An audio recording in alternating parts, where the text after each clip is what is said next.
വർത്തമാനത്തിലേക്ക് വീണ്ടും സ്വാഗതം. മലയാള സിനിമയിൽ ഒരു കാലത്ത് ദുഃഖപുത്രിയായിരുന്നു ശാരദ. മലയാളി അല്ലെങ്കിലും മലയാളികൾ ശ്രീമതി ശാരദയെ സ്നേഹാദരങ്ങളോടെ ഇരുകൈയും നീട്ടി മലയാള തറവാട്ടിൽ സ്വീകരിച്ചിരുത്തുകയായിരുന്നു. പതിറ്റാണ്ടുകൾ കഴിഞ്ഞിട്ടും ശാരദ എന്ന അഭിനേത്രിയോടുള്ള മലയാളികളുടെ സ്നേഹാദരങ്ങൾക്ക് ഒട്ടും കുറവില്ല. 2002 മഴത്തുള്ളി കിലുക്കം, 2006 രാപ്പകൽ, 2011 നായിക ശാരദ അമ്മ ഇപ്പോഴും അഭിനയിച്ചുകൊണ്ടിരിക്കുകയാണ്. വർത്തമാനത്തിലേക്ക് ശാരദയെ സ്നേഹാദരങ്ങളോടെ സ്വാഗതം ചെയ്യുന്നു. അമ്മ, വർത്തമാനത്തിലേക്ക് സ്വാഗതം. ഞാൻ ബ്ലാറ്റൻ്റായിട്ട് ചോദിക്കുന്നതിൽ ഒന്നും തോന്നരുത്. ഇപ്പോഴും യുഎസ് ഇൻ ദി 60s അല്ലേ? പൊതുവെ ലേഡീസോട് ചോദിക്കാൻ പാടില്ല, എന്നാലും ഓക്കെ, വയസ്സ് ചോദിക്കാൻ പാടില്ല എന്ന് പറയും. What is the secret of your beauty? Oh God, അത് പിന്നെ ഇത് വളരെ ഇതായിട്ടുള്ളത്. ഈ ഒരു വയസ്സിലും ഇപ്പോഴും യൂത്ത്ഫുൾ ആണ് ശാരദാമ്മ. അത് എനിക്കറിയില്ല, പക്ഷേ ഞാൻ എപ്പോഴും കൂടുതൽ പോസിറ്റീവായിട്ട് തിങ്ക് ചെയ്യും. അതേ എനിക്കറിയാവൂ. പ്യുവർ വെജിറ്റേറിയൻ, ഇങ്ങനെ കുറച്ച് എക്സസൈസ്, ഇങ്ങനത്തെ ചില കാര്യങ്ങൾ. മാത്രമല്ല ബ്യൂട്ടി ഒന്നല്ല, ഹെൽത്ത് നന്നായിട്ട് വെച്ചിട്ടുണ്ട്.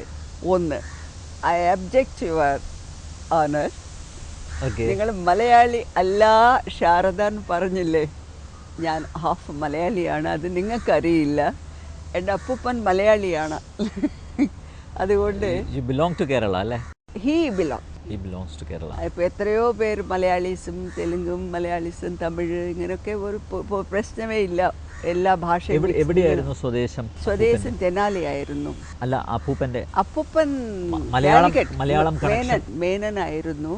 പക്ഷേ എനിക്ക് അവരെ കാണാനോ ഒന്നും അവരെ പറ്റി കൂടുതൽ ഡീറ്റെയിൽസ് അറിയാൻ സാധിച്ചില്ല. എനിക്ക് എൻ്റെ അമ്മമ്മ പറയുമ്പോൾ കേട്ടതല്ലാതെ അന്ന് എനിക്കൊന്നും ഇതിൽ കൂടുതൽ ചോദിക്കാനുള്ള ഒരു ഇൻട്രസ്റ്റ് ഒരു ഇത് എനിക്ക് തോന്നിയില്ല.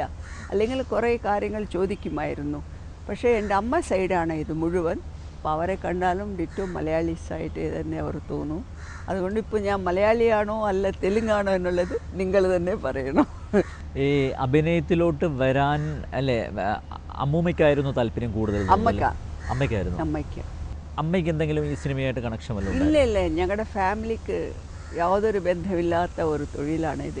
ഇൻഫാക്റ്റ് ഞാൻ അഭിനയിക്കാൻ അക്കാലത്ത് അഭിനയം എന്ന് പറഞ്ഞാൽ പെട്ടെന്ന് പെണ്ണുങ്ങളെ അയക്കില്ല, വളരെ മോശമായിട്ടാണ് കരുതുന്ന ദിവസങ്ങളായിരുന്നു.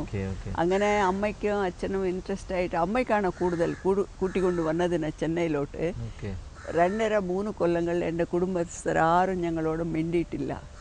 അങ്ങനത്തെ ഈ ഒരു കാരണം കൊണ്ട്. അഗൈൻസ്റ്റ് അല്ല, പക്ഷെ അങ്ങനെ വലിയ ഇതൊന്നല്ല. പക്ഷെ അമ്മയ്ക്ക് കൂടുതൽ താല്പര്യമുണ്ടായിരുന്നു. ഡാൻസ് പഠിച്ചിട്ടാണ്? ഡാൻസ്, ഭരതനാട്യം, കുച്ചിപ്പുടി പഠിച്ചു. അഭിനയത്തിന്റെ 50ാം വർഷമാണ് അല്ലേ? ഗോൾഡൻ. അതെ, കഴിഞ്ഞു. കഴിഞ്ഞു.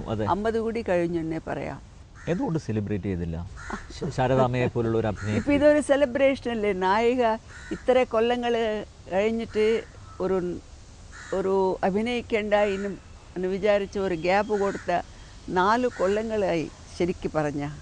അത്ര ഗ്യാപ്പിന് ശേഷം ഇങ്ങനെ ഒരു നായിക എന്നുള്ള ഒരു പടത്തിൽ അഭിനയിക്കാനുള്ള ഒരു അവസരം കിട്ടിയത് ഇതിലേക്കാളും എന്തോന്ന് സെലിബ്രേറ്റ് ചെയ്യേണ്ടത് എനിക്കൊന്നും തോന്നുന്നില്ല. ഇതാണ് എനിക്ക് കൂടുതൽ സന്തോഷമായ കാര്യം. സോ ഇത് തന്നെ വലിയ സെലിബ്രേഷനായിട്ട് ഞാൻ വിചാരിക്കുന്നുണ്ട്. ഈ നായികയിലെ ഗ്രേസി എന്ന കഥാപാത്രം, അതെ, കാരണം ഗ്രേസിയാണ്. ഗ്രേസിയെക്കുറിച്ച് ജയരാജ് പറഞ്ഞപ്പം എന്തായിരുന്നു ആദ്യത്തെ ഒരു എനിക്ക് റിയാക്ഷൻ?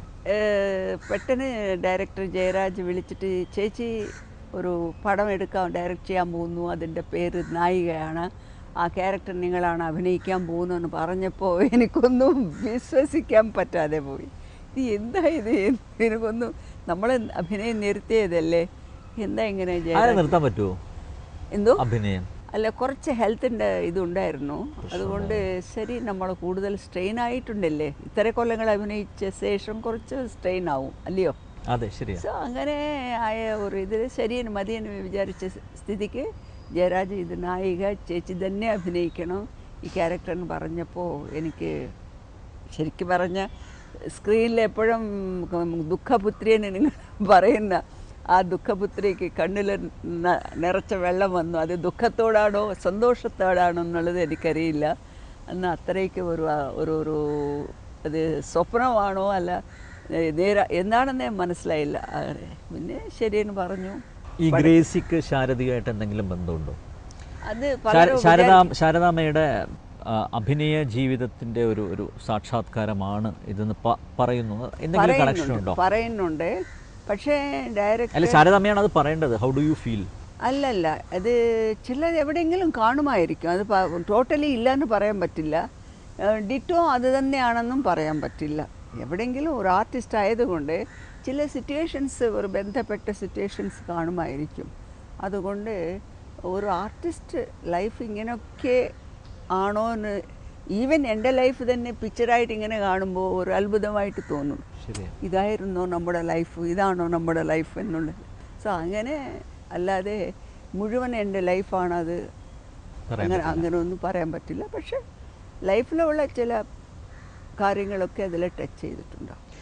ഏത് അഭിനേത്രിക്കും ലൈം ലൈറ്റിൽ നിൽക്കുന്ന സമയത്തല്ലേ കിട്ടുന്ന ഒരു, സെല്ലുലോയിഡിൽ സജീവമായി നിൽക്കുമ്പോൾ കിട്ടുന്ന ഒരു സ്വീകരണം, അതെ, മാറി നിൽക്കുമ്പോൾ അവഗണിക്കപ്പെടുന്നു അല്ലേ? അങ്ങനെ തോന്നിയിട്ടുണ്ടോ എപ്പോഴെങ്കിലും? അങ്ങനെ എനിക്ക് തോന്നിയില്ല. കാരണം നമ്മൾ മനഃപൂർവ്വം വേണ്ടാന്ന് വെച്ച് മാറിയത് കൊണ്ട് നമുക്കൊന്നും അങ്ങനെ ഒരു ഇത് തോന്നിയില്ല. അത് പിക്ചേഴ്സ് ഇല്ലാതെ ഇനി മതി നിങ്ങൾ അഭിനയിച്ചതിന് ആൾക്കാർ പറയുമ്പോൾ തോന്നും. ഇതങ്ങനെയല്ലല്ലോ. എൻ്റെ ലാസ്റ്റ് മൂവി രാപ്പകൽ, അതിനുശേഷം ഞാൻ അഭിനയിച്ചില്ല. അതിനുശേഷം 2-3 പടങ്ങളൊക്കെ അഭിനയിക്കാനായിട്ട് ചോദിച്ചപ്പോൾ കൂടി ഞാൻ അഭിനയിച്ചില്ല. മാത്രമല്ല സ്പാൻ ഓഫ് 15-20 ഇയേഴ്സിൽ ആകെ മലയാളത്തിൽ അഭിനയിച്ചത് 4 പടങ്ങളാണ്, 4 ഗസ്റ്റ്, ഇത് 5ാമത്തെ പടം. സോ ആ 4 പടങ്ങളും നല്ല സക്സസ്ഫുൾ. മഴത്തുള്ളി കിലുക്കം, മിന്നാ മിന്നിൻ്റെ നുറുകുവട്ടം, കാശ്മീരം, രാപ്പകൽ. സോ അനദർ നായിക. അതിൽ യാതൊരു ചെറിയ ഒന്നും വ്യത്യാസം വരില്ല. കാരണം ഇത്ര ധൈര്യമായിട്ട് എങ്ങനെ പറയുന്നെന്ന് നിങ്ങൾക്ക് ചോദിക്കാം. പക്ഷേ ഇതുവരെ ഞാൻ അഭിനയിച്ച ക്യാരക്ടേഴ്സ് വേറെയാണ്. ഇതുവരെ ഞാൻ എൻ്റെ ലൈഫിൽ ഈ ടൈപ്പ് ഓഫ് ക്യാരക്ടർ അഭിനയിച്ചില്ല. ഫസ്റ്റ് ഡേ സെറ്റിൽ പോയപ്പോൾ ഡയറക്ടർ, അഫ്കോഴ്സ് ബിഫോർ ദറ്റ് ആ ക്യാരക്ടർ പറഞ്ഞതാണ് ഇങ്ങനെയൊക്കെ. പക്ഷേ ആക്ച്വലി അഭിനയിക്കാൻ പോയപ്പോൾ ഭയങ്കര പേടിയായിരുന്നു, അത്രയ്ക്ക് പേടിയായിരുന്നു. ദൈവമേ, എന്തൊരു പരീക്ഷയാണ് നമുക്ക് വീണ്ടും. മാത്രമല്ല ഇത്ര ഡിഫറെൻ്റായിട്ടുള്ള ക്യാരക്ടർ ഇപ്പോൾ പോയി നമുക്ക് അഭിനയിക്കണം വെച്ചാൽ എന്തോന്ന് എനിക്ക് പേടിയായിരുന്നു. പക്ഷേ ഡയറക്ടർ വളരെ ഇതായിട്ട്, പിന്നെ അതേ സമയത്ത് നല്ല റൈറ്ററും കൂടിയാണ്, ലേഡി റൈറ്റർ, അവരും കൂടി നല്ല കഥ. സോ അങ്ങനെ കൂടെ അഭിനയിച്ചവരൊക്കെ നല്ല കോപ്പറേഷൻ, അതെല്ലാം കൂടി ആയപ്പോൾ ധൈര്യമായിട്ട് എനിക്ക് ഈ ക്യാരക്ടറിൽ അഭിനയിക്കാൻ സാധിച്ചു. മാത്രമല്ല ഇപ്പോൾ വരുന്ന ഈ പിക്ചേഴ്സിന് ഒരു ഡിഫറെൻ്റായിട്ടുള്ള സബ്ജക്റ്റാണ് ഇപ്പോൾ വരുന്നത്.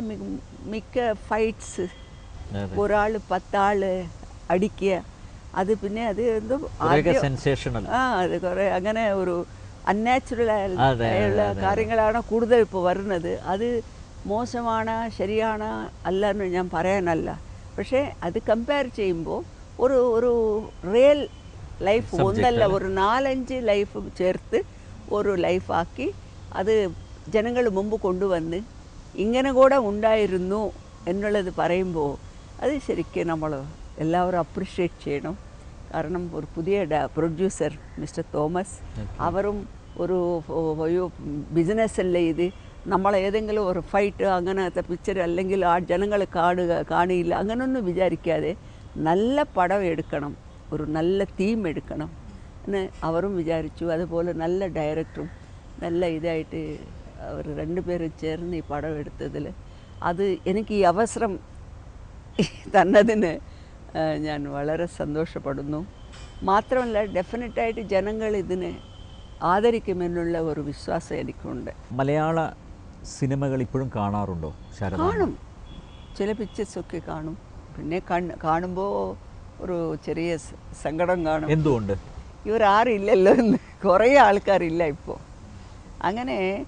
അങ്ങനത്തെ ഒരു ടൈപ്പിൽ ചിന്തിക്കുന്ന ഒരു സ്ത്രീ ക്യാരക്ടറാണ് അത് അഭിനയിച്ചത്. അത് എടുത്ത് പറയണമെന്ന് വെച്ചാൽ ഡിഫിക്കൽട്ടാണ്. ക്യാരക്ടർ കണ്ടാൽ മാത്രമേ നമുക്ക് മനസ്സിലാവൂ. അത് എടുത്ത് പറയാൻ ഇത്ര ബുദ്ധിമുട്ടാണ്.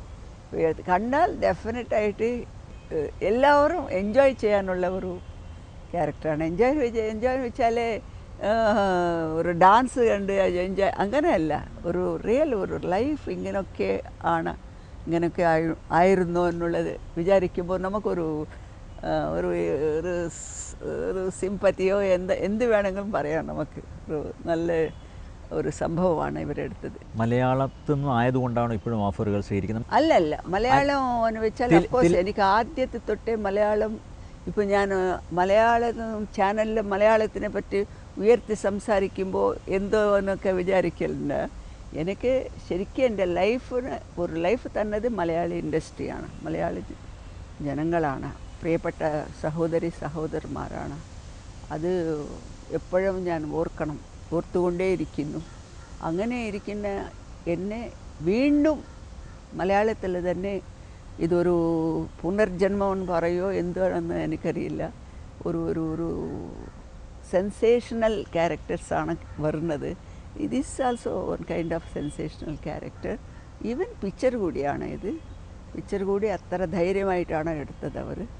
അതുകൊണ്ട് ഇങ്ങനെ വരുന്നത് ഒരു അത്ഭുതം തന്നെയാണ്. ഞങ്ങളെ പോലുള്ള പ്രേക്ഷകർ പലപ്പോഴും ആലോചിക്കാറുണ്ട് എന്തുകൊണ്ട് ശാരദാമ്മ കേരളത്തിൽ ജനിച്ചില്ല എന്ന്. ഞാനൊന്ന് പറയട്ടെ, നമ്മൾ ഇന്ത്യ വിട്ട് പുറത്തു പോകുമ്പോൾ നമ്മൾ എന്തു പറയും? ഹൂ അറിയുമെന്ന് അവർ ചോദിക്കുമ്പോൾ ഐ എം ഇന്ത്യൻ അല്ലേ?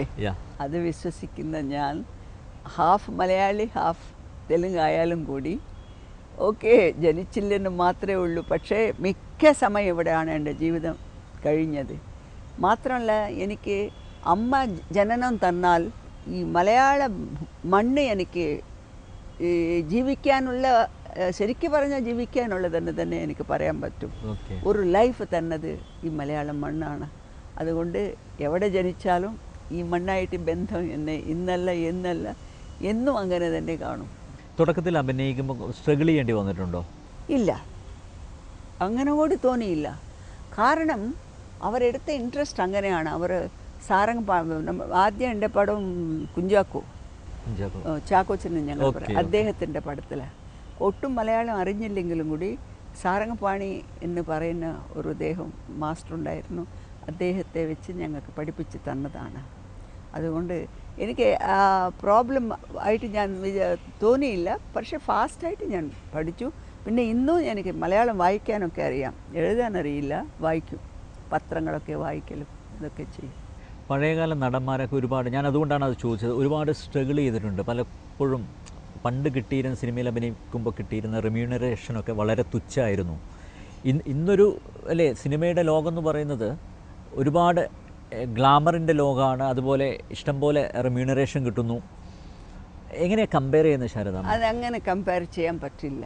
കാരണം അക്കാലത്ത് ഉള്ള അത് മതിയായിരുന്നോ? അത് തന്നെ വലിയ എമൗണ്ടാണ് ശരിക്കും പറഞ്ഞാൽ. ആ ഒരു ബഡ്ജറ്റിൽ അന്ന് ഒരു പ്രൊഡ്യൂസർ എടുത്തില്ലെങ്കിൽ പടം എടുക്കാൻ പറ്റില്ല. അത് ചെറുതായിട്ടൊന്നും പറയാം. അന്ന് ഒരു കുടുംബം 10-15,000 രൂപയ്ക്ക് ഒരു കുടുംബം നമുക്ക് നടക്കും. ഇന്ന് അതേ 15,000 രൂപ വെച്ച് മതിയെന്ന് പറഞ്ഞ കുടുംബത്തിൽ 1,00,000 രൂപ ഇല്ലെങ്കിൽ ഇല്ല ഇപ്പോൾ ഇന്ന്. അത്രയ്ക്ക് വ്യത്യാസമുണ്ട്. അതുകൊണ്ട് ഇന്നത്തെ ഇത് വെച്ച് അന്നത്തെ ഇത് വെച്ചിരുന്നു അത് നമ്മൾ അങ്ങനെ കമ്പയർ ചെയ്യരുത്. അന്ന് 1 രൂപ എന്ന് പറഞ്ഞാൽ ഇന്ന് 100 രൂപ എന്തോ അല്ലേ? അതാണ്. അതുകൊണ്ട് നമുക്ക് അതൊന്നും പറയാൻ പറ്റില്ല. മലയാളത്തിൽ എത്ര സിനിമകൾ അഭിനയിച്ചിട്ടുണ്ട്, കണക്കുണ്ടോ? എത്രയോ 150 എന്ന് കാണും, കണക്കിട്ടിട്ടില്ല, 150 മേലെ കാണും. ശാരദാമ്മ തന്നെ ഇഷ്ടപ്പെടുന്ന കഥാപാത്രം, ഏറ്റവും കൂടുതൽ ഇഷ്ടപ്പെടുന്ന കഥാപാത്രം ഏതാണ്? എനിക്ക് മുറപ്പെണ്ണിലാണോ, അങ്ങനെ തുലാഭാരത്തിലാണോ, പറഞ്ഞ സ്വയംവരത്തിലാണോ? മിക്ക പിക്ചേഴ്സിലെ ക്യാരക്ടേഴ്സ് എനിക്ക് ഇഷ്ടപ്പെട്ട ക്യാരക്ടേഴ്സ് തന്നെയാണ്. ഇപ്പോൾ കൂടി ഡയറക്ടർ ജയരാജ് ഞാനും ഡിസ്കസ് ചെയ്തു, ത്രിവേണിയിലെ ആ ക്യാരക്ടർ, അതിൻ്റെ ആ ഉടുപ്പ്, ആ ഡ്രസ്സിങ്, ഓക്കെ. അതൊക്കെ ആ ഒരു എന്തോ പറയാൻ എനിക്ക് ആ മലയാള കൾച്ചർ അതിപ്പോൾ ഇല്ല എന്നുള്ള ഒരു എന്തെങ്കിലും ഒരു വേദന ഉണ്ടെങ്കിൽ എനിക്കിപ്പോൾ അത് ആ ഒരു വേദന ഉണ്ട്. ആ കൾച്ചർ ടോട്ടലി ചെയ്യില്ല, ഇപ്പോൾ കാണാൻ പറ്റുന്നില്ല സ്ക്രീനിൽ. സോ അതെല്ലാം പോയി. മലയാള സിനിമയ്ക്ക് മലയാളിത്വം നഷ്ടപ്പെട്ടു. പോയി. പക്ഷേ ഈ സിനിമയുടെ ആ ഒരു മുന്നോട്ടുള്ള പോക്കിൽ നമ്മൾ അതിനനുസരിച്ച് സാഹചര്യങ്ങൾക്കനുസരിച്ച് മാറിയല്ലേ പറ്റുള്ളൂ. അത്രേ ഉള്ളൂ. അത് ഞാൻ ഇല്ലയെന്ന് പറയുന്നില്ല. പക്ഷേ ചില കാണുമ്പോൾ തോന്നും നമുക്ക് ഇത് വിട്ടുപോയല്ലോ. പക്ഷേ ഞാൻ എൻജോയ് ചെയ്തു കേട്ടോ, എന്നെ സംബന്ധിച്ചിടത്തോളം ഞാൻ എൻജോയ് ചെയ്തു. എനിക്കിഷ്ടമാണത്. ആ ഒരു ടൈപ്പ് ഓഫ് ഇതൊക്കെ എനിക്ക് വലിയ ഇഷ്ടമാണ്. ഞാൻ എൻജോയ് ചെയ്തു അന്നും ഇന്നും. ഇപ്പോഴത്തെ പിള്ളേർ വരുന്നില്ല അഭിനയിക്കാൻ. ഇപ്പോൾ ഇതിൽ മോഹൻദാസ്, പിന്നെ പത്മപ്രിയ, ഇവരൊക്കെ നല്ല കുട്ടികളാണ്. സിദ്ദിഖ്, പിന്നെ ജയറാം, ശരി പറയേ വേണ്ട. ഇങ്ങനെ ഇപ്പോൾ ഇവരുടെ ഇതിൽ നമ്മൾ അനുസരിച്ച് പോയാൽ നമുക്ക് നല്ല എൻജോയ് ചെയ്യാൻ പറ്റും. അല്ലാതെ നമ്മൾ ആ പഴയ കാലത്തിൻ്റെ കാര്യങ്ങൾ പറഞ്ഞുകൊണ്ടിരിക്കരുത്. 3 സിനിമകളാണ് ഉർവശി അവാർഡ് നേടിത്തന്നത്. അതിൽ ഏറ്റവും ശക്തമായ കഥാപാത്രം ഏതിലായിരുന്നു? തുലാഭാരത്തിൽ തന്നെയാണോ? തുലാഭാരം പറയേ വേണ്ട. ഇപ്പോൾ ആ പടം കണ്ടാലും 3 ദിവസത്തേക്ക് ഞാൻ ഉറങ്ങില്ല, അതുകൊണ്ട് കാണില്ല. അത്രയ്ക്ക് വേദനയാണ്. പക്ഷേ ഒരു സ്ത്രീക്ക് ഇങ്ങനെയൊക്കെ സംഭവിച്ചാൽ എങ്ങനെയായിരിക്കും എന്നുള്ളതാണ് റിയലി. ഈ ക്യാരക്ടേഴ്സൊക്കെ ഇപ്പോഴും ഹോണ്ട് ചെയ്യാറുണ്ടോ? ഇല്ല എന്ന് പറയാൻ പറ്റില്ല, ഉണ്ട്. ഈ തുലാഭാരം 4 ഭാഷയിലല്ല അഭിനയിച്ചത്. ശരിയാ. അതുപോലെ തന്നെ ഇപ്പോഴും ഈ നായിക കൂടി എല്ലാ ഭാഷയിലും വരണമെന്ന് ഞാൻ ആഗ്രഹപ്പെടുന്നു. അതുപോലെ എടുക്കാനും പറ്റും. എല്ലാ ഭാഷയിലും പറ്റിയ സബ്ജക്റ്റാണ് ഇത്. അത് ഡെഫിനറ്റായിട്ട് എല്ലാ ഭാഷയിലും വരണം ഈ പടം. ഈ സെല്ലുലോയിഡിൻ്റെ ലോകത്തുനിന്ന് മാറി നിൽക്കുമ്പോൾ ഒറ്റപ്പെടലിൻ്റെ വേദനയുണ്ടോ ശാരദാമ്മ? ഇല്ല ഇല്ല ഇല്ല ഇല്ല. You enjoy? യെസ്. നമ്മൾ അങ്ങനെ അതിനെ അഡിക്റ്റ് ആകരുത്. ഇപ്പം നമ്മളതിനെ അത് തന്നെ നമ്മുടെ ലോകമെന്ന് വിചാരിച്ച തെറ്റാണ്. ഒരു ട്രാവലാണ് ഇത്. എല്ലാം ഈ ട്രാവലെല്ലാം കണ്ടുകൊണ്ട് പോയിക്കൊണ്ടേയിരിക്കും. അത് പിന്നെ അന്നത്തെ ഇത് ഒരു 20 years ഏജിലുള്ള ഇത് നമുക്കിപ്പോൾ ഇല്ലയെന്ന് വിചാരിച്ചാൽ അത് അങ്ങനെ വിചാരിക്കരുത്. ഇതൊരു യാത്രയായിട്ടേ ഞാൻ വിചാരിക്കും. ലൈഫ് എന്ന് പറയുന്നത് യാത്രയാണ്. അതിൽ എല്ലാം കണ്ടുകൊണ്ട് അങ്ങനെ പോവും. ലാസ്റ്റിൽ ഉണ്ട്. ഈ അഭിനയ ജീവിതത്തിൻ്റെ തിരക്കിനിടയിൽ പേഴ്സണൽ ലൈഫ് നഷ്ടപ്പെട്ടു എന്ന് തോന്നിയിട്ടുണ്ടോ? അങ്ങനെയൊന്നുമില്ല. അങ്ങനെ പേഴ്സണൽ ലൈഫ് കൂടുതൽ ഞാനൊന്നും അത്ര സീരിയസ് ആയിട്ടൊന്നും എടുത്തില്ല. എനിക്ക് ഇതായിരുന്നു എൻ്റെ ദൈവം, പിന്നെ അഭിനയമായിരുന്നു എൻ്റെ ദൈവം. അല്ലെങ്കിൽ ഇന്ന് നമ്മൾ തമ്മിൽ ഇങ്ങനെ ഇരുന്നിട്ട് സംസാരിക്കാൻ സാധിക്കില്ല, അല്ലയോ? ദൈവം ഉണ്ടോ അറിയില്ല, നമ്മൾ ഉണ്ടെന്ന് വിചാരിച്ചിട്ട് നമ്മൾ പോകുന്നു. പക്ഷെ എന്നെ സംബന്ധിച്ചിടത്തോളം നമ്മൾ ചെയ്യുന്ന ഈ തൊഴിൽ ഇതാണ് ദൈവം. ഇതിന് ഇമ്പോർട്ടൻസ് കൂടുതൽ ഞാൻ കൊടുക്കും. ഇതിന് ശേഷമേ ഉള്ളൂ ലൈഫ്. രാഷ്ട്രീയക്കാർ പൊതുവെ അഭിനയിക്കാൻ മിടുക്കരാണെന്ന് പറയാറുണ്ട്. പക്ഷേ എൻ്റെ കാര്യത്തിൽ നിങ്ങളൊന്ന് മനസ്സിലാക്കണം, ഞാൻ അഭിനയിക്കാൻ തുടങ്ങിയ ശേഷമാണ് അവിടെ പോയത്, രാഷ്ട്രീയത്തിലോട്ട് പോയത്. അതുകൊണ്ട് ഇനി അത് ഒന്ന് എന്നോ കലാകാരൻ അല്ലെങ്കിൽ കലാകാരിക്ക് എത്രത്തോളം രാഷ്ട്രീയത്തിൽ ശോഭിക്കാൻ പറ്റും, തിളങ്ങാൻ പറ്റും പറയാൻ പറ്റില്ല. അത് ഇപ്പോൾ MGR ഉണ്ട്, അദ്ദേഹം വലിയ ഹീറോ ആയി, വലിയ ആളായി. അവർക്ക് ജയലളിത മാഡമുണ്ട്, ഒരു വലിയ ആർട്ടിസ്റ്റുമാണ്, വലിയ പിന്നെ എത്രാമത്തെ ടൈം. പിന്നെ NT രാമാറാവ്, അദ്ദേഹം ഇപ്പോൾ വിജയ്കാന്ത് നല്ല ലീഡറായിട്ട് വരുന്നു. ഇതൊക്കെ വലിയ വലിയ ആർട്ടിസ്റ്റുമാരല്ലേ. അതൊരു ഇൻട്രസ്റ്റാണ്. അതിൽ ഒത്തിരി സങ്കടങ്ങളും എല്ലാം ഉണ്ട്, അതിൽ ജയം അപജയം എല്ലാം കൂടി. പക്ഷേ എന്തുണ്ടെങ്കിലും അത് നമ്മൾ ഫേസ് ചെയ്യാനുള്ള ഒരു ധൈര്യം എല്ലാം കൂടി വേണം. അതുണ്ടെങ്കിൽ മാത്രമല്ല, അതിൽ നമുക്കൊരു ഇൻട്രസ്റ്റ് വേണം. ഫസ്റ്റ് പോളിറ്റിക്സിൽ കൂടുതൽ ഇൻട്രസ്റ്റ് ഉണ്ടെങ്കിൽ ഇതെല്ലാം കൂടി നിസ്സാരമായിട്ട് തോന്നും. അല്ല, പൊളിറ്റിക്സിൽ എത്രത്തോളം കമ്മിറ്റഡ് ആവാൻ പറ്റും? ഒരാൾ ഒவ்வொரு വിധത്തിലാണ് എടുക്കുന്നത്. ഫോർ എക്സാമ്പിൾ, ഞാൻ MP ആയിരുന്നു. ഞാൻ പ്രതീക്ഷിച്ചില്ല, എം പി ആയി. തെന്നാലിയിൽ തെന്നാലിയിൽ കണ്ടസ്റ്റ് ചെയ്തു, ലോക്സഭ എം പി ആയി. I had A good time. എനിക്കൊന്നും അങ്ങനൊന്നും ഒരുപാട് സർവീസ് ചെയ്യാൻ സാധിച്ചു. എന്തുകൊണ്ടാണെന്ന് വെച്ചാൽ ഒരു ആർട്ടിസ്റ്റ് ആയതുകൊണ്ട് ആരടുത്ത് പോയി സാറ് ഞങ്ങൾക്ക് ഈ ഹെൽപ്പ് വേണം പറഞ്ഞ് അവർക്കൊരു അത്ഭുതമാണ്. ഇതെന്തോരാണ് ഇവർ വന്നിട്ട് നമ്മളോട് ചോദിക്കുന്നത്, ഹേയ് ആദ്യം ഇത് ക്ലിയർ ചെയ്യണം, ഇത് പാസ്സാക്കണം, ഇങ്ങനെയൊക്കെ പറഞ്ഞിട്ട് ഒരുപാട് ഹെൽപ്പ് നേടാൻ പറ്റിയതാണ്. അവിടെ എനിക്ക് ഈ ആർട്ടിസ്റ്റ് എന്നുള്ളത് വളരെ ഹെൽപ്പായി. എങ്ങനെയായിരുന്നു പാർലമെന്റിൽ എങ്ങനെയായിരുന്നു ഒരു ട്രീറ്റ്മെന്റ്? നല്ലല്ല, ഒന്നും അങ്ങനെ നമ്മൾ ഡീപ്പായിട്ടൊന്നും പോയില്ല. എൻ്റെ മെയിൻ ഉദ്ദേശം എന്നെ ആദരിച്ച എൻ്റെ ജനങ്ങൾക്ക് അവർക്ക് തിരിച്ച് നമ്മൾ എന്തെങ്കിലും ചെയ്യണമെന്ന് വിചാരിച്ചപ്പോൾ നമുക്ക് ഇത് കിട്ടിയത് കൊണ്ട് മാക്സിമം എന്നെ കൊണ്ട് എന്തൊക്കെ ചെയ്യാൻ പറ്റും അതുവരെ, അത്രയേ ഉള്ളൂ. അല്ലാതെ ഞാൻ ഒരു വലിയ എന്തോ ആകണം കുറേ അത് തന്നെ പിടിച്ച് നിങ്ങൾ പറഞ്ഞല്ലേ പിടിച്ചെനിക്ക് ആ ഒരു ടൈപ്പ് അല്ല ഞാൻ. ഫസ്റ്റ് ഓഫ് ആൾ നമ്മൾ ഉള്ളത് വരെ ഡീസൻ്റായിട്ട് നല്ല കാര്യങ്ങൾ ചെയ്തോ ഇല്ലയോ അതാണ് മെയിൻ. അത് വളരെ പർട്ടിക്കുലറാണ്. ഞാൻ സമയം കളയില്ല. ഈ ബ്രേക്കിൽ തെലുങ്കിൽ അഭിനയിച്ചിട്ടുണ്ടോ? ഇല്ല ഇല്ല തെലുങ്കും മലയാളം ഒരേ ടൈമിൽ ഡ്രോപ്പ് ചെയ്തു ഞാൻ. ഇങ്ങോട്ട് രാപ്പകൽ, അങ്ങോട്ട് വേറൊരു വലിയ പടം, രണ്ടും അഭിനയിച്ചിട്ട് ഇനി വേണ്ടെന്ന് വെച്ചു. Big pictures. അതും മലയാളികളുടെ സ്നേഹം കാണുമ്പോൾ എന്താ തോന്നുന്നത് ശാരദാമ്മയ്ക്ക്? ഇത് എന്ത് തോന്നാൻ, ഇവിടെ അങ്ങ് സെറ്റിൽ ചെയ്തുകൂടായിരുന്നോ? കേരളത്തിൽ ഇവിടെ ഈ സ്നേഹം എവിടെ വേണ്ടെങ്കിലും കിട്ടുമ്പോൾ പിന്നെ ഇവിടെ തന്നെ സെറ്റിൽ ആകണമെന്ന് എന്തുകൊണ്ട്? ഇവിടെ ആകുമ്പോൾ കുറെ കൂടെ അതൊന്നുമില്ല. അത് ഞാൻ അതൊന്ന് വിശ്വസിക്കും. എവിടെ നിങ്ങൾക്കറിയില്ല, എവിടെ പോയാലും മലയാളീസ് ഉണ്ട്. എവിടെ പോയാലും ഇതാ ഇപ്പോൾ ഞാൻ ഈ ഓണത്തിന് ഫെസ്റ്റിവലിന് വൈസാഗ് പോകാനുണ്ടായിരുന്നു. അവിടെ 30,000 to 40,000 പീപ്പിളുണ്ട് മലയാളീസ്. ഭയങ്കര സ്നേഹം. ഞാൻ അങ്ങനെ പുറത്ത് എവിടെയായാലും വിജയവാഡയിൽ ഒത്തിരി ഉണ്ട്. ഞാൻ താമസിക്കുന്നത് ചെന്നൈയാണ്, പക്ഷേ എല്ലാ സ്ഥലത്തിലേക്കും ഞാൻ പോകും. മറുനാട്ടിൽ മലയാളീസ് എന്ന് പറയില്ലേ, ഇനിയിപ്പോൾ അത് പറയാൻ പറ്റില്ല. ഇപ്പം മലയാളീസ് അവിടെ സെറ്റിലായിപ്പോയി. കാരണം അവരുടെ മക്കളൊക്കെ അവിടെ തന്നെ വേണമെന്ന് പറഞ്ഞിട്ട് ഇപ്പോൾ സെറ്റിലായതുകൊണ്ട് എല്ലാ സ്ഥലത്തേക്കും ഞാൻ പോകും. ഈ ജീവിതത്തിൽ അഭിനയിച്ച് ഉന്നതങ്ങളിലെത്തും, അത് തന്നെയായിരുന്നു ആഗ്രഹം? അത് ആഗ്രഹത്തോടെ ഞാൻ വന്നതല്ല, എനിക്കൊന്നും അറിയില്ലായിരുന്നു ആ ഏജിൽ. അമ്മയുടെ പ്രോത്സാഹത്തിൽ പതുക്കെ അതിൻ്റെ ഒരു ഇതിലേക്ക് നമ്മൾ വന്ന് ഇൻട്രസ്റ്റ് കൂടി. അല്ലാതെ പിന്നെ അതിനുശേഷം സീരിയസ് ആയിട്ട് എടുത്തു ഞാൻ. അല്ല, ശാരദാമ്മ ഉന്നതങ്ങളിൽ എത്തുന്നത് അമ്മ കണ്ടിട്ടുണ്ടോ? പിന്നെ ഫസ്റ്റ് അവാർഡൊക്കെ അമ്മ കണ്ടു. ആദ്യത്തെ അവാർഡൊക്കെ അമ്മ കണ്ടു. ഡൽഹിയിൽ അവാർഡ് മേടിക്കുന്നതൊക്കെ എൻ്റെ അമ്മ കണ്ടു. ഒരുപാട് തലമുറകളിലുള്ള നടന്മാരുടെ കൂടെ അഭിനയിച്ചിട്ടുണ്ടല്ലോ. അതെ. ഇപ്പോഴിത് ഈ നായികയിൽ അഭിനയിച്ചു. അഭിനയത്തിൻ്റെ ഓരോ സ്റ്റേജും ഇപ്പോൾ കുറേ കൂടെ ഡിഫിക്കൽട്ടാണോ അല്ലെങ്കിൽ ഈസിയാണോ? ഈസിയാ, ഡിഫിക്കൽട്ടൊന്നുമല്ല. പക്ഷേ സ്റ്റാൻഡ് ചെയ്യാൻ കുറേ നാൾ നിൽക്കണം വെച്ചാൽ ഡിഫിക്കൽട്ടാണ്. അപ്പോഴത്തേക്ക് കുറേ ആർട്ടിസ്റ്റുമാർ വരുന്നുണ്ട്, അതാണ് ഡിഫിക്കൽട്ട്. അവരെ എല്ലാവരും എന്നോട് ചോദിച്ചാൽ നന്നായിട്ട് അഭിനയിക്കുന്നുണ്ട് കേട്ടോ, അതിൽ യാതൊരു സംശയമില്ല. അഭിനയിക്കാൻ ആഗ്രഹിക്കുന്ന കഥാപാത്രം ഏതാ? ഒരുവിധം എല്ലാം അഭിനയിച്ചു കഴിഞ്ഞു. എനിക്ക് ആക്ച്വലി നന്നായിട്ട് അഭിനയിക്കണമെന്ന് ആഗ്രഹം ഉണ്ടായിരുന്നു. മദാമ ഇതുവരെ ഇല്ല. അത് അഭിനയിക്കും, ഡെഫിനറ്റായിട്ട് അഭിനയിക്കും ഞാൻ. എന്തുകൊണ്ടാണ് അങ്ങനെ ഒരു താല്പര്യം? അതെന്തോ എനിക്കറിയില്ല, എനിക്കിഷ്ടമാണ്, അത്രേ ഉള്ളൂ. റീസണൊന്നുമില്ല. പ്രീസ്റ്റ് വൈഫ് എന്നൊരു പടം കണ്ടു ഞാൻ. ആ പടം കണ്ട തൊട്ട് എനിക്ക് വലിയ ഇഷ്ടമാണത്.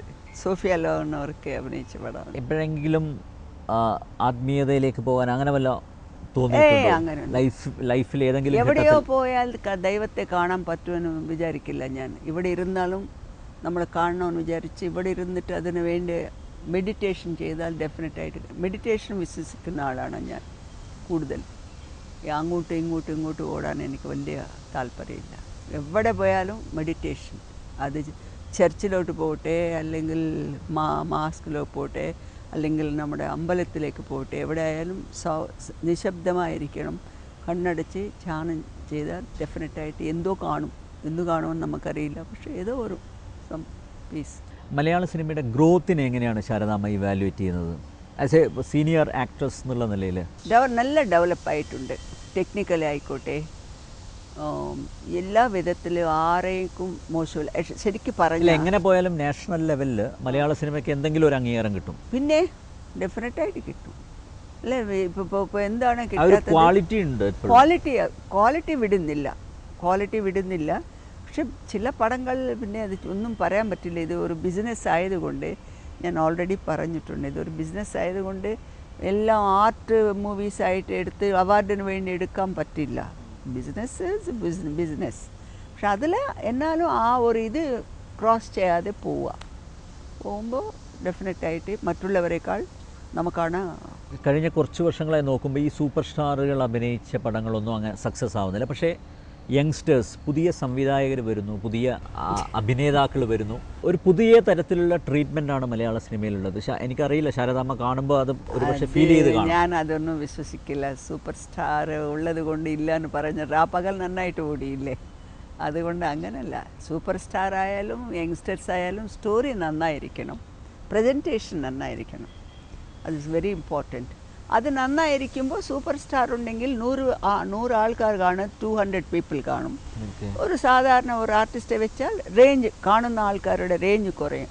അതിന് സൂപ്പർ സ്റ്റാർ എപ്പോഴും സ്റ്റാർഡത്തിനൊരു വിലയുണ്ട്. ഉണ്ട്. പക്ഷേ സ്റ്റാർ വിലയുണ്ടെങ്കിലും കൂടി നിങ്ങൾ ആ സ്റ്റോറി, ആ പ്രസൻറ്റേഷൻ അതെല്ലാം കൂടി കെയർഫുൾ ആയിട്ടുണ്ടെങ്കിൽ അത് ഡെഫിനറ്റായിട്ട് ഹെൽപ്പായിടും. മമ്മൂട്ടിയുടെ കൂടെ അഭിനയിച്ചു, മോഹൻലാലിൻ്റെ കൂടെ അഭിനയിച്ചിട്ടുണ്ടോ? ഇതുവരെ അഭിനയിച്ചില്ല. മോഹൻലാലിൻ്റെ ചലച്ചിത്രങ്ങളൊക്കെ കണ്ടിട്ടുണ്ടോ? പിന്നെ കാണും. എങ്ങനെയാണ് റേറ്റ് ചെയ്യുന്നത് മലയാളത്തിലെ നടന്മാർ? അങ്ങനെ ഒന്നുമില്ല. ഞാൻ ഒരു പടം കാണുമ്പോൾ ഒരു പ്രേക്ഷകളെ പറയാം അതുപോലെ ഇരുന്ന് കാണും, എൻജോയ് ചെയ്യും. മാത്രമല്ല പ്രിവ്യൂവിനൊക്കെ ഞാൻ പോയാൽ ഒച്ച വെച്ച് ചിരിക്കും. ഞാൻ അങ്ങനെ എൻജോയ് ചെയ്യും. അല്ലാതെ ഞാൻ ഇതൊന്നും നോക്കില്ല. എനിക്ക് കാണുന്നത്, അതും കോമഡി എന്ന് പറഞ്ഞാൽ ഭയങ്കര ഇഷ്ടമാണ്. എനിക്ക് പേഴ്സണൽ എൻ്റെ ഇഷ്ടം കോമഡിയാണ്.